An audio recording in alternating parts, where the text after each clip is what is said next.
당신 곁에 가까이 이끄시네. 주님 사랑을 누리며 그 아름다우심 나누기 원하네. 예수 내 선하신 목자 나의 앞길 아시네. 예수 신실하신 주께 내 삶을 드립니다.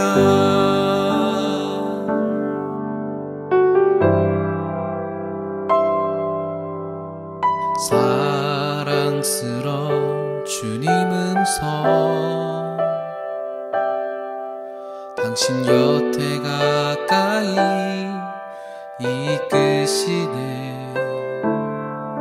주님 사랑을 누리며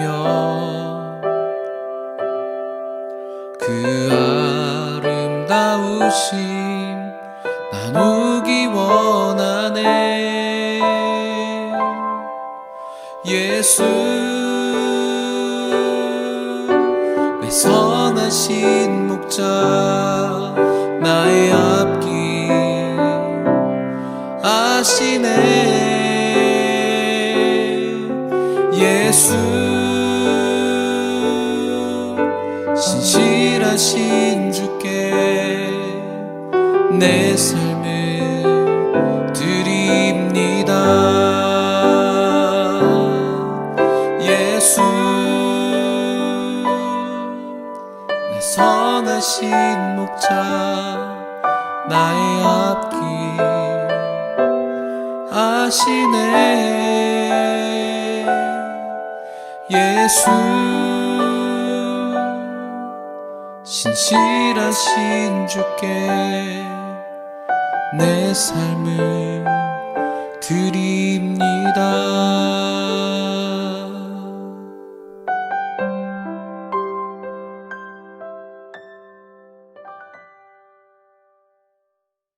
우리의 선한 목자가 되신 주님을 찬양합니다. 동덕학생부 청년 여러분 반갑습니다. 우리가 오늘은 대면 예배로 드릴 예정이지만 아직 나오지 못할 우리 지체들을 위해서 함께 또 영상으로 제작하기로 하였습니다. 우리가 어디에 있든지 한마음으로 함께 예배드리는 학생부 청년부가 되었으면 좋겠습니다. 함께 사도신경으로 신앙을 고백하겠습니다. 나는 전능하신 아버지 하나님 천지의 창조주를 믿습니다. 나는 그의 유일하신 아들 우리 주 예수 그리스도를 믿습니다. 그는 성령으로 잉태되어 동정녀 마리아에게서 나시고 본디오 빌라도에게 고난을 받아 십자가에 못 박혀 죽으시고 장사된 뒤 사흘 만에 죽은 자 가운데서 다시 살아나셨으며 하늘에 오르시어 전능하신 아버지 하나님 우편에 앉아 계시다가 거기로부터 살아있는 자와 죽은 자를 심판으로 오십니다. 나는 성령을 믿으며 거룩한 공교회와 성도의 교제와 죄를 용서받는 것과 몸의 부활과 영생을 믿습니다. 아멘. 우리는 지난 시간에 아는 만큼 깊어지는 신앙이라는 시리즈로 네 번째 시간 헌금과 11조에 대해서 보았습니다. 지난 시간은 헌금에 대한 큰 이해를 살펴보았습니다. 혹시 다들 기억나시죠? 지난 시간 우리는 오늘날 헌금과 11조는 매우 민감한 문제라고 나누었습니다. 하지만 결론적으로 해야 한다, 오늘날 헌금은 안 해도 된다 라는 결론을 내기 전에 헌금과 11조를 담고 있는 성경적 이해를 먼저 가져야 한다고 했습니다. 의미는 모른 채 열심을 내고 수고하며 땀 흘린 유대인들의 예배는 하나님 보시기에도 누가 성전문 좀 닫아달라고 말씀하셨기 때문입니다. 우리가 가장 먼저 알아야 할 점은 하나님은 무언가 부족한 분이 아니라는 사실입니다. 온 천하 자연 만물을 만드신 분으로 모든 만물이 하나님의 말씀으로 창조하신 하나님은 창조주이십니다. 창조주에게 1억과 100억은 아무런 의미가 없습니다. 도리어 하나님의 백성들의 광야의 굶주림에서 하나님이 먹이고 입히셨습니다. 만나와 메추라기가 그러하였고 오병이어 사건, 작게는 이스라엘 매 순간의 역사가 광야처럼 험난한 역사라고 하지만 그 속에 하나님은 하나님의 백성들을 한결같이 인도해 내셨습니다. 때문에 우리의 물질을 드림으로 하나님이 더 부요해지시거나 더 기뻐하는 분이 아닙니다. 그럼에도 하나님이 우리에게 물질을 요구하셨다는 것은 하나님 스스로 그 물질로 더 풍요로워지거나 만족을 얻기 위함이 아님을 우리는 알 수 있습니다. 그 이유는 우리에게 요구한 것들을 통해 우리가 무언가를 깨우치고 가르치기 위해서였습니다. 지난 시간에 살펴보았던 것처럼 일반적인 제사는 절대적인 존재를 만족시키기 위한 사람들의 제의적인 행동이라고 했습니다. 고대 사람들은 자신의 힘으로 해결할 수 없는 영역의 일들은 모두 절대적 존재를 의지해야 될 수 있다고 여겨 제사를 드렸습니다. 좀 더 정성을 들이고 좀 더 간절한 마음을 가지고 제사에 임하면 절대적 존재를 만족시키며 흡족하게 하면 더욱 확실하게 원하는 것을 얻을 수 있다 생각했습니다. 때문에 어떤 이는 자신의 맏아들을 제물로 드리기도 하고 어떤 제사는 마을의 가장 아름다운 처녀를 제물로 드렸습니다. 또 어떤 이는 자신이 가장 가치라 여기는 것을 제물로 드렸습니다. 소중하고 아주 값진 것을 드릴 때 절대적 존재가 자신의 노력과 정성을 인정할 것이라고 생각했기 때문입니다. 일반적인 제사에서 자신이 원하는 것을 얻기 위해 자식을 드린 모습과 같이 성경에 등장하는 아브라함이 자기의 아들 이삭을 제물로 드린 일은 크게 다르게 보이지 않습니다. 성경에 나오는 제사는 일반적인 제사와 그 모양이 비슷하지만 사실 의도와 목적은 달랐습니다. 성경이 말하는 제사의 참 목표는 아브라함이 준비한 이삭이 아니었기 때문입니다. 아브라함이 이삭을 제물로 바치려 할 때 하나님이 급히 아브라함을 불렀습니다. 아브라함이 하나님을 경외하는 마음을 보시기 위함이 아니라 그 아브라함에게 약속하신 이삭을 위해 하나님은 이삭을 대신해 준비한 제물 어린 양을 보여주셨습니다. 세상의 제사는 하나님을 만족시키기 위해 사람이 제물을 준비하지만 성경이 말하는 제사는 하나님의 만족을 위해 제물을 하나님이 스스로 준비하십니다. 아브라함은 하나님이 준비한 어린 양을 보고 여호와 이레를 외쳤습니다. 하나님은 큰 민족을 이루고 출애굽한 이스라엘 백성에게 5가지 제사를 알려주었습니다. 성경은 사실 이미 이전부터 제사의 모습이 기록되어 있습니다.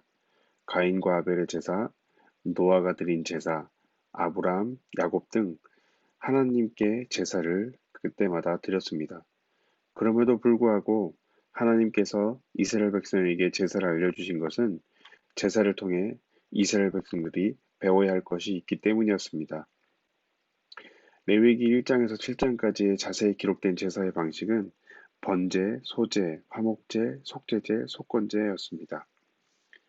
각기 제사마다 담고 있는 내용은 사실 차이가 있지만 큰 의미에서의 제사는 하나님과 사람 그리고 사람과 사람의 화목을 목표로 하고 있습니다. 여기서 제물은 죄의 문제를 가진 사람을 대신하여 처절하게 찢겨지고 태워지게 됩니다. 이를 통해 하나님께 죄를 지은 자의 죄가 덮어지고 이웃에게 손해를 입힌 자는 그것으로 용서를 받았습니다. 때문에 이스라엘 백성들은 자신의 죄의 문제를 해결하기 위해 반드시 제사의 자리로 나와야 했습니다. 그럼에도 역사를 살펴보면 사람의 죄는 끊어지지 않았습니다. 잔인한 제물의 사욕을 보았음에도 계속해서 죄를 지었고 제사를 계속되어야 했습니다.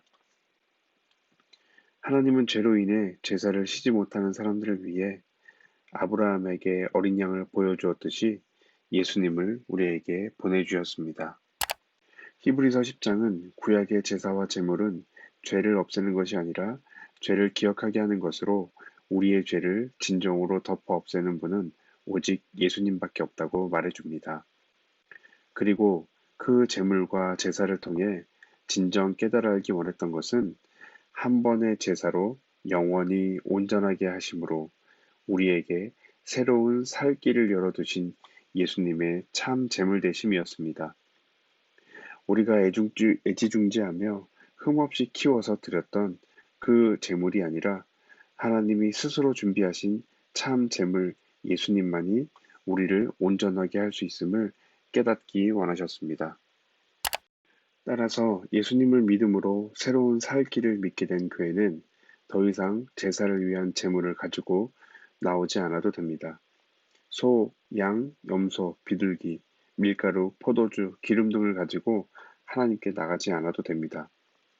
하나님께서 세상 그 무엇과 비교할 수 없는 자신의 맏아들을 참 제물로 우리에게 준비하셨기 때문입니다. 대신 우리는 이제 예수님을 가지고 하나님께 나가는 자가 되어야 합니다. 그림자를 통해 하나님께 나아갔던 자들과 달리 그림자의 몸이자 실체이신 예수님의 손을 잡고 하나님 사랑과 이웃 사랑으로 사는 삶이 되어야 합니다. 오늘은 하나님이 사람에게 요구하신 물길 중에 두 번째, 11조에 대해 살펴보겠습니다. 지난 시간 살펴본 것처럼 11조에 대한 많은 설교가 있습니다. 11조는 하나님의 축복을 받는 통로라고 하기도 하고 큰 교회는 11조를 의무화하는 정관을 만들기도 합니다. 교회의 교인으로서의 권리를 가지기 위해 11조는 기본적으로 해야 하는 것이라고 법으로 정하기도 합니다. 때문에 11조를 하는 이유에 대해서 하나님의 축복이 이유가 되기도 하고 교인으로서의 당연한 의무로 또 정도만 알고는 있지만 정작 성경이 말하는 11조의 의미와 목적에 대해서 크게 관심을 가진 사람은 생각보다 많지 않습니다. 성경에 나타난 사람 가운데 가장 먼저 하나님께 11조를 드린 사람은 아브라함입니다. 아브라함은 고향과 친척과 아버지의 집을 떠나 하나님이 지시한 가나안 땅에 도착했습니다. 그곳에서 아브라함은 소돔 땅을 택한 조카 롯과 결국 헤어지게 됩니다. 조카 롯은 소돔과 고모라 성에 살다가 그돌라오멜 연합군에게 포로로 잡혀가게 됩니다. 아브라함은 집에서 훈련시킨 318명의 군사와 이웃들의 도움으로 그돌라오멜을 물리쳤습니다. 전쟁에서 승리한 후 집에서 돌아온 아브라함은 두 명의 왕을 만나게 됩니다. 그중 첫째 왕은 소돔 왕으로 그는 전쟁에서 얻은 전리품을 아브라함에게 주려 했습니다. 하지만 아브라함은 소돔 왕의 청을 거절하였습니다. 소돔 왕으로 인해 부자가 되었다는 말을 듣고 싶지 않았기 때문입니다. 또 다른 왕은 살렘 왕이라고 하는 멜기세덱입니다. 살렘 왕 멜기세덱은 하나님의 제사장으로서 아브라함에게 떡과 포도주를 가지고 나왔습니다. 아브라함은 전쟁을 통해 얻은 것에서 10분의 1을 멜기세덱에게 주었습니다. 창세기에서는 떡과 포도주는 특별한 의미를 지니고 있습니다. 창세기 40장은 요셉이 보디발의 아내로 인해 왕의 감옥에 갇히게 되었을 때의 이야기입니다. 요셉은 그곳에서 떡 맡은 관원장과 술 맡은 관원장을 감옥에서 만나게 됩니다. 이들은 감옥에서 각각 꿈을 꾸었습니다. 이때 요셉은 그들의 꿈을 해석해 주었는데 요셉의 말대로 떡 맡은 관원은 3일 후에 나무에 달려 죽게 되고 술 맡은 관원은 3일 뒤에 왕의 곁으로 돌아가 복직하게 됩니다. 요셉은 3일 뒤에 한 사람이 죽고 한 사람이 다시 사는 꿈을 해석하므로 이후 애굽의 총리에 오르게 됩니다. 이러한 요셉의 꿈의 해석은 예수님의 모습을 떠올리게 합니다. 예수님 역시 성찬을 제정하시며 떡은 자신의 몸이고 포도주는 자신의 피라고 소개하셨습니다. 따라서 살렘왕 멜기세덱이 아브라함에게 가지고 나온 것을 예수님으로 우리는 이해할 수 있습니다. 그렇다면 떡과 포도주를 통해 예수님을 가지고 나온 멜기세덱은 누구일까요? 그는 예수님과 같은 자로 예수님을 담은 떡과 포도주를 가지고 아브라함에게 나온 것입니다. 이 멜기세덱은 살렘 왕이요 지극히 높으신 하나님의 제사장이라. 아브라함이 모든 것의 10분의 1을 그에게 나누어 주니라. 그 이름을 해석하면 먼저는 의의 왕이요 그 다음은 살렘 왕이니 곧 평강의 왕이요. 아버지도 없고 어머니도 없고 족보도 없고 시약한 날도 없고 생명의 끝도 없어 하나님의 아들과 닮아서 항상 제사장으로 있느니라. 물론 멜기세덱이 예수님의 모형으로 예수님의 살과 피를 상징하는 떡과 포도주를 가지고 나왔다는 말이 조금 이상하게 들릴 수 있습니다. 하지만 우리는 성경을 살펴보면 예수님이 사역한 때에도 많은 유대인들도 그렇게 이상하게 들었습니다. 예수님의 사역하는 당시에도 사람들은 예수님의 말을 이해하지 못했습니다. 너희 조상 아브라함은 나의 날을 보리라고 기대하며 즐거워하였고 마침내 보고 기뻐하였다. 유대 사람들이 예수께 말하였다. 당신은 아직도 나이가 쉰도 안 되었는데 아브라함을 보았다는 말이요? 예수께서 그에게 말씀하셨다. 내가 진정으로 진정으로 너에게 말한다. 아브라함이 태어나기 전부터 내가 있다. 그들이 돌을 들어 치려 하거늘 예수께서 숨어 성전에서 나가시니라. 당연합니다. 몇천 년 전에 아브라함을 예수님이 봤다고 하는 것은 말도 안 되는 것처럼 들리는 이야기였습니다. 예수님과 아브라함은 무려 2000년의 간격이 있습니다. 하지만 예수님은 단호하게 너희 조상 아브라함은 나의 때 볼 것을 즐거워하다가 보고 기뻐하였다라고 말씀하셨습니다. 아브라함은 예수님을 보길 원했고 또한 보았고 그로 말미암아 기뻐하였다고 성경은 말합니다. 어떻게 아브라함이 정말 예수님을 보고 기뻐했을까요? 우리가 잘 아는 그 믿음은 바라는 것들의 실상이요 보지 못하는 것들의 증거라 말합니다. 이처럼 아브라함은 하나님의 말씀과 인도하심을 따라 하나님이 이루시는 구원을 깨달았습니다. 때문에 믿음으로 예수 그리스도를 본 것입니다. 우리가 오늘 살펴보는 11조라는 것은 히브리어로 마아세르라고 합니다. 마아세르의 내용은 10개 중에 하나를 하나님께 가지고 나오는 것이지만 원래 그 단어의 뜻을 자세히 살펴보면 바로 10번째 것이라는 뜻을 가지고 있습니다. 유대인들에게 10번째는 전부를 의미합니다. 화면에 보는 것처럼 손가락 10번째 손가락을 펴면 우리 손이 온전하게 다 펴지는 것을 볼 수 있습니다. 이처럼 숫자 10은 전부라는 뜻을 가지고 있습니다. 이런 배경 아래 11조는 하나님께 10개 중 하나를 드리는 것처럼 보이지만 바로 그 10번째 것을 드림으로 모든 것이 온전하게 전부를 받은 것으로 여겨지는 것입니다. 원래 이 10개 모두가 하나님의 것이지만 하나님은 그 10개 중 하나를 받음으로 전부를 받은 것으로 여겨주셨습니다. 아브라함은 전쟁에서 승리한 것이 모두 하나님의 은혜로 인한 승리임을 알았습니다. 그러므로 전쟁에서 얻은 모든 것을 하나님께 드려야 했습니다. 그러나 아브라함은 전쟁에서 얻은 10분의 1만 하나님께 드렸고 하나님은 그것을 전부 드린 것으로 여겨주셨습니다.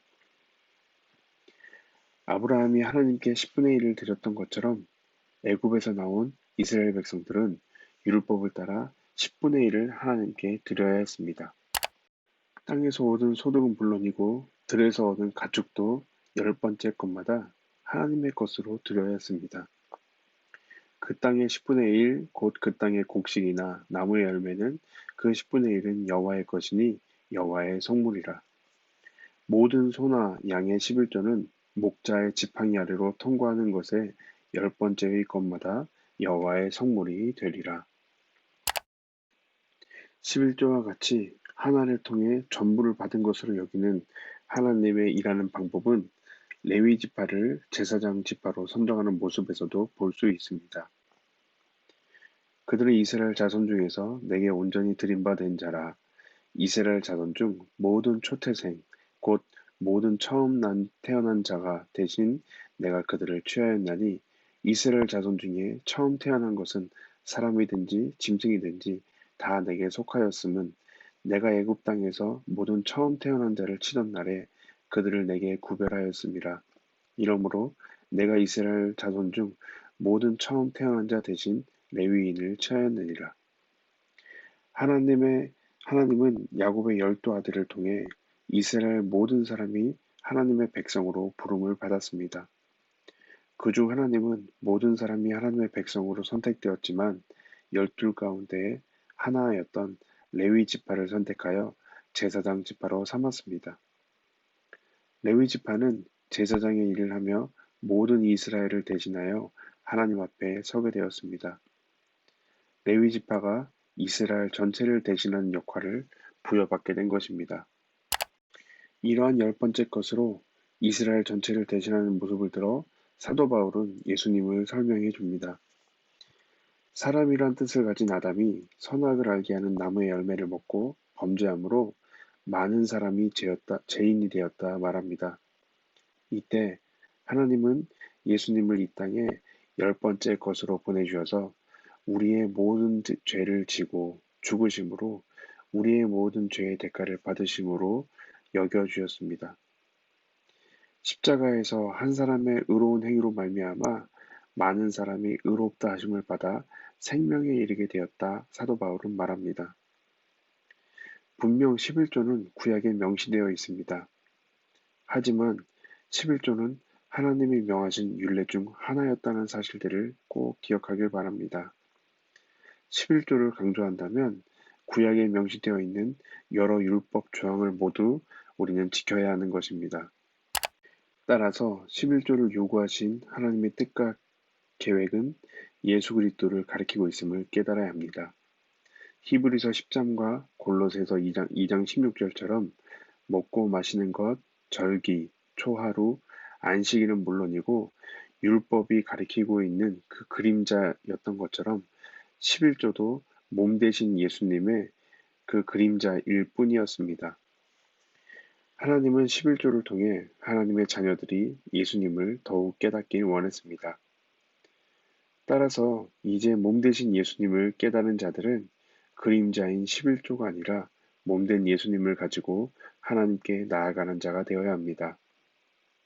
우리로부터 나오거나 우리가 드리는 그 어떤 것도 하나님을 만족시킬 수 없습니다. 오직 하나님을 만족시키고 하나님이 기뻐 받으신 것은 점도 없고 흠도 없는 예수님 한 분입니다. 그러므로 우리는 우리를 온전하게 하시는 10번째 것으로 오신 예수님을 믿음으로 하나님께 고백하는 자가 되어야 합니다. 우리가 하나님께 가지고 나가야 할 것은 예수 그리스도입니다. 동사님, 그럼 헌금과 11조를 통해 예수님을 깨닫는 것이라면 헌금과 11조는 안 해도 되는 건가요? 네, 11조 헌금을 하고 안 하고는 사실 구원과 아무런 상관이 없습니다. 11조를 하지 않으면 하나님의 백성이 아니라고 말할 수도 없습니다. 그저 사도 바울은 갈라디아서를 통해 보면 우리가 율법을 열심히 지켜 하나님의 백성인 것을 증거해내는 것이 아니라 예수님 때문에 우리가 온전하고 자유하게 되었다면 그 자유를 가지고 다시는 육체의 욕망과 만족을 위해 살지 말고 사랑으로 섬기며 살 것을 당부하고 있습니다. 교회가 많은 돈으로 어렵고 가난한 이들을 위해서 나누지 않고 땅을 사고 건물만 높이고 그 교회의 몸집만 키우는데 많은 비판과 손가락질을 받고 있습니다. 예수님의 은혜가 감사함으로 드려진 그 헌금과 11조가 있다면 교회는 더욱 서로 사랑하며 참 사랑이신 예수님을 바르게 전하는 것을 위해 사용되어야 합니다. 여러분이 잘 생각해 보시면 여러분이 매년 수련회를 하거나 각 기관별로 지원금을 받고 때론 교회에서 학생부, 청년부에게 나온 지원금으로 인해 우리는 우리가 낸 회비보다 더 맛있는 회식을 하기도 하고 간식을 먹기도 하고 우리가 수련회를 할 때 많은 비용들을 활용하기도 합니다. 여러분, 여러분이 낸 헌금을 가지고 그렇게 우리가 사용하는 것인가요? 아니면 그럼 왜 한 해 동안 그 많은 돈을 여러분들에게 교회가 지원해주고 있을까요? 바로 친교와 교제, 만남, 그 수련회들을 통해 여러분의 마음속에 예수님이 어떤 분인지 알 수 있도록 사용하기를 원하는 마음으로 모인 헌금임을 잊지 마시기 바랍니다. 우리 부모님이 또 우리 교회 성도님들이 그 예수 그리스도의 은혜가 너무 깨달아지고 너무 감사해서 그 복음과 은혜가 너무 감사해서 하나님께 드리는 헌금을 통해 나의 자녀가 또 우리 동덕교회 우리도 학생과 청년 우리 어린아이들까지 이 복음을 잘 알게 되기를 바라는 마음으로 지원되고 있는 것입니다. 이와 같이 성령으로 충만한 초대교회 사람들은 자신의 이웃을 자신의 몸처럼 사랑하고 예수님을 나누기 위해 모든 물건을 서로 통용하고 재산과 소유를 팔아 각 사람의 필요를 따라 나누어 주었습니다. 매일의 삶에서 예수님이 우리를 사랑한 것처럼 서로 사랑하는 삶을 살았습니다. 이것이 바로 우리가 하나님께 드려야 할 삶입니다. 말씀을 맺겠습니다. 일주일에 한 번 헌금과 11조로 하나님께 나아가는 삶이 아니라 매일의 삶을 예배의 삶으로 이웃을 자신의 몸처럼 사랑하는 삶이 하나님이 우리에게 원하시는 삶입니다. 하나님은 거지가 아닙니다. 하나님은 가난하지도 않습니다. 우리가 언젠가 내는 그 두둑한 헌금 봉투를 내면서 하나님이 이 봉투를 보고 기뻐하시겠지, 만족하시겠지라고 생각하면 안 됩니다. 11조에 담겨져 있는 바로 한 사람의 의로움으로 말미암아 많은 사람들이 의롭다 함을 입게 되는 그 10번째 것으로 오신 예수님을 우리가 잘 배웠으면 좋겠습니다. 그리고 그 예수님으로 인해 감사하고 감격하며 함께 찬양하는 우리 동덕교회 학생부, 청년부가 되었으면 좋겠습니다. 그러면 함께 주기도문으로 우리의 예배를 마치겠습니다. 하늘에 계신 우리 아버지, 아버지의 이름을 거룩하게 하시며 아버지의 나라가 오게 하시며 아버지의 뜻이 하늘에서와 같이 땅에서도 이루어지게 하소서. 오늘 우리에게 일용할 양식을 주시고 우리가 우리에게 잘못한 사람을 용서하여 준 것 같이 우리의 죄를 용서해 주시고 우리를 시험에 빠지지 않게 하시고 악에서 구하소서. 나라와 권능과 영광이 영원히 아버지의 것입니다. 아멘.